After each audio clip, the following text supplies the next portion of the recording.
नमस्कार दोस्तों, स्वागत है आपका मेरे YouTube channel electric guide and tips पर। आज इस वीडियो में हम जानेंगे कि जब भी हम किसी मोटर का कनेक्शन करने जाते हैं तो वहां पर सबसे पहले हमारे मन में एक डाउट ये बनता है कि मोटर के लिए हम कितने एम्पियर की MCB लगाएं और कितने एम्पियर की और लोड रिले काम में लेंगे। दोस्तों, कई बार क्या होता है कि जब हमें इसका आंसर सही से नहीं मालूम होता है कि हमें कितने एम्पियर की MCB काम में लेनी है और कितने रेटिंग का और लोड रिले इस्तेमाल करना है, तो उस कंडीशन में हम मोटर पर कोई भी MCB और कोई भी और लोड रिले लगा देते हैं। लेकिन ऐसा करना बिल्कुल गलत होता है, क्योंकि कुछ ही समय बाद ये दोनों और करंट की वजह से जलकर मेल्ट हो जाएंगे। तो ऐसा ना हो, इसलिए हमें मोटर पर प्रॉपर रेटिंग की MCB और लोड रिले का इस्तेमाल करना होता है। दोस्तों, अगर आप इलेक्ट्रिकल फील्ड में मेंटेनेंस जॉब करते हो तो ये वीडियो आपके लिए काफी हेल्पफुल हो सकता है, इसलिए वीडियो को एंड तक पूरा जरूर देखिए। अगर वीडियो में बताई जानकारी पसंद आए तो वीडियो को लाइक और चैनल को सब्सक्राइब करना बिल्कुल ना भूलें।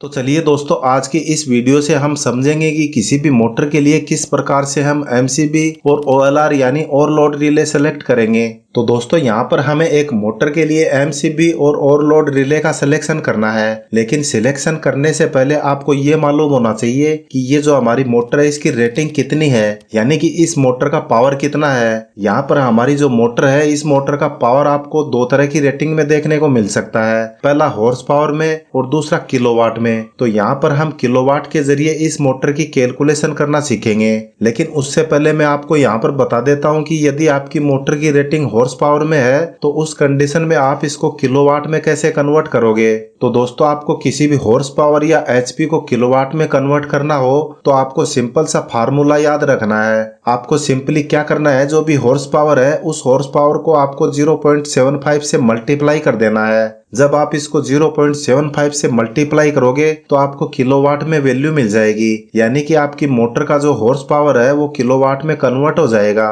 तो यहाँ पर आप इस फार्मूला को याद रख लीजिए, जो कि बहुत ही सिंपल है। अब हम एक छोटा सा एग्जाम्पल देख लेते हैं। मान लीजिए हमारे पास एक 5 HP की मोटर है और इस मोटर की जो पावर रेटिंग है उसको हमें किलोवाट में कन्वर्ट करना है। तो यहाँ पर हम मोटर की HP को 0.75 से मल्टीप्लाई करेंगे। जब हम इसको मल्टीप्लाई करेंगे तो हमारे पास आंसर आ जाएगा 3.75 किलोवाट, यानी कि 5 HP की जो मोटर है वो 3.75 किलोवाट की होती है।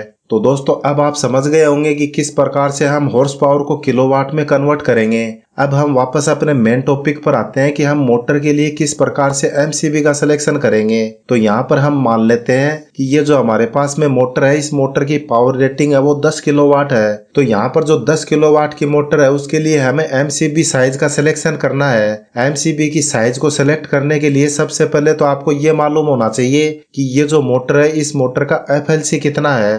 FLC का मतलब full load current. Full load current यानी कि ये जो मोटर है इसको हम फुल लोड में चलाएंगे तो उस कंडीशन में ये हमारी मोटर कितना एम्पियर करंट ड्रा करेगी। तो यहाँ पर हमें सबसे पहले FLC फाइंड आउट करना पड़ेगा। FLC फाइंड आउट करने के लिए आपको एक और सिंपल सा फार्मूला इस्तेमाल करना होगा, जो है I = watt divided by √3 into voltage into power factor. दोस्तों, यहाँ पर मैंने जो आपको फॉर्मूला बताया है ये एक 3 फेस मोटर के लिए है। अब ये जो हमारा फार्मूला है इसमें हम वैल्यू पुट करेंगे। तो यहाँ पर हमें करंट फाइंड आउट करना है और यहाँ पर जो वाट है इसमें हम मोटर की वाट वैल्यू लिखेंगे। तो यहाँ पर वाट की वैल्यू हमें पहले से ही पता है या फिर मोटर की नेम प्लेट से ले लेंगे। यहाँ पर हमारी जो मोटर की वैल्यू है वो 10 किलोवाट में है। तो अब हम 10 मल्टीप्लाई बाई 1000 कर देंगे, यानी कि मोटर की पावर वैल्यू किलोवाट में है तो हम इसको 1000 से मल्टीप्लाई कर देंगे तो हमारा आंसर वाट में आ जाएगा।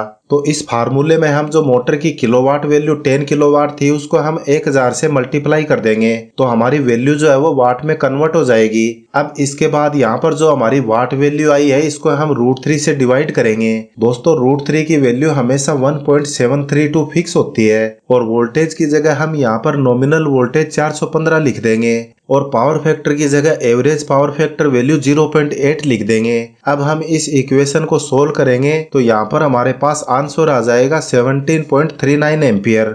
तो यहाँ तक हमें पता चल गया है कि हमारी जो 10 किलोवाट मोटर है उस मोटर का FLC 17.39 एम्पियर है। अब दोस्तों, यहाँ पर हमें इस मोटर के लिए MCB को सिलेक्ट करना है। तो MCB को सिलेक्ट करने के लिए आपको एक बात ध्यान में रखनी है कि जो हमारी मोटर है उस मोटर का जो FLC है उससे हमें 25% ज्यादा करंट रेटिंग वाली MCB का इस्तेमाल करना है।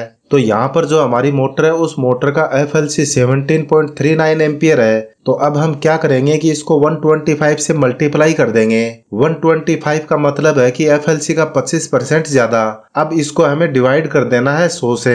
और यहाँ पर जो इक्वेशन है इस इक्वेशन को जब हम सोल्व करते हैं तो हमारे पास आंसर आ जाएगा 21.73 एम्पियर। यानी कि इस मोटर के लिए हमें एक ऐसी MCB सेलेक्ट करनी है जिसकी करंट रेटिंग 21.73 एम्पियर होनी चाहिए। अब जैसे कि आपको मालूम ही है कि मार्केट में MCB आती है वो 21 एम्पियर की तो आपको मिलेगी नहीं, इसलिए हमें 21 एम्पियर से ज्यादा 25 एम्पियर वाली MCB काम में लेनी है। तो यहाँ पर हमारी जो 10 किलोवाट की मोटर है उसके लिए हम 25 एम्पियर की MCB सेलेक्ट करेंगे।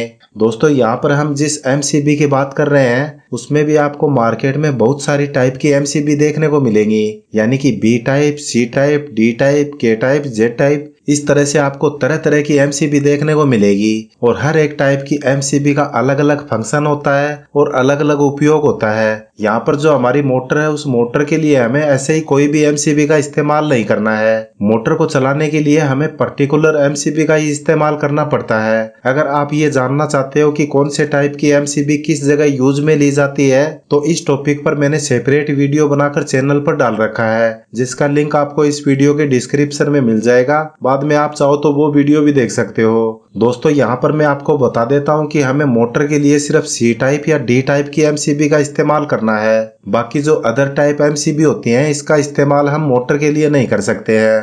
तो दोस्तों अब हमें ये पता करना है कि ये जो हमारी 10 किलोवाट की मोटर है उस मोटर के लिए हम कितने एम्पियर की ओवरलोड रिले का इस्तेमाल करेंगे। तो देखिए इसके लिए भी हमें सेम तरीका यूज करना है। तो यहाँ पर हमारी जो 10 किलोवाट की मोटर है उसकी करंट रेटिंग है 17.39 एम्पियर, जिसको हमने थोड़ी देर पहले फार्मूले से निकाला था। अगर आप इस कैलकुलेशन के झंझट में नहीं पड़ना चाहते हो तो आप सिंपली मोटर की जो नेम प्लेट है उसमें से करंट रेटिंग देख सकते हो। तो अब हमें ओवरलोड रिले का सिलेक्शन करना है तो आपको सिंपली एक चीज पर ध्यान देना होगा कि हमारी जो मोटर है उसका जो FLC होगा उस FLC से प्लस माइनस 20% ज्यादा रेंज वाली ओवरलोड रिले का इस्तेमाल करेंगे। यानी कि जो ओवरलोड रिले हम यूज करेंगे उसकी रेंज FLC से 20% ज्यादा या 20% कम होनी चाहिए। तो यहाँ पर OLR सिलेक्शन करने के लिए हम क्या करेंगे कि ये जो हमारा FLC है उस FLC को 20 से मल्टीप्लाई कर देंगे।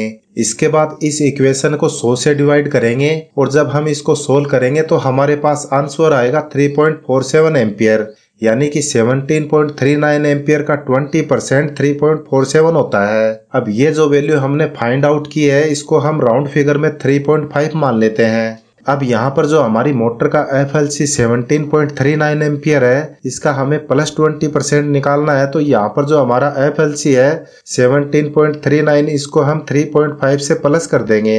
जब हम इन दोनों वैल्यू को प्लस करेंगे तो हमारे पास आंसर आ जाएगा 20.89 एम्पियर। यानी कि जो हमारा फुल लोड करंट है इसका प्लस 20% 20.89 होता है। इसके बाद हम इस FLC का माइनस 20% भी निकाल लेंगे। तो अब हम 17.39 से 3.5 को माइनस कर देंगे। जब हम इसको माइनस करते हैं तो हमारे पास आंसर आ जाएगा 13.89 एम्पियर। यानी कि जो हमारी ओवरलोड रिले है इसका प्लस 20% 20.89 होगा और माइनस 20% 13.89 होगा। तो दोस्तों यहाँ तक आपको एकदम क्लियर हो गया होगा कि 10 किलोवाट की मोटर के लिए हम जो MCB यूज करेंगे वो 25 एम्पियर की होनी चाहिए और जो ओवरलोड रिले यूज करेंगे उसकी रेटिंग 13 एम्पियर से लेकर 21 एम्पियर के बीच में होनी चाहिए। तो दोस्तों उम्मीद है आपको वीडियो में बताई पूरी जानकारी अच्छे से समझ में आ गई होगी। अगर वीडियो में बताई जानकारी पसंद आई तो वीडियो को बिना लाइक किए मत जाइए। और अभी भी आपके मन में वीडियो से रिलेटेड कोई डाउट है तो आप कमेंट करके जो भी डाउट है वो क्लियर कर सकते हो। दोस्तों अभी तक आपने हमारे चैनल को सब्सक्राइब नहीं किया है तो अगले वीडियो के नोटिफिकेशन पाने के लिए हमारे चैनल को सब्सक्राइब कर लीजिए। फिर मिलते हैं नेक्स्ट वीडियो में। Thanks for watching this video.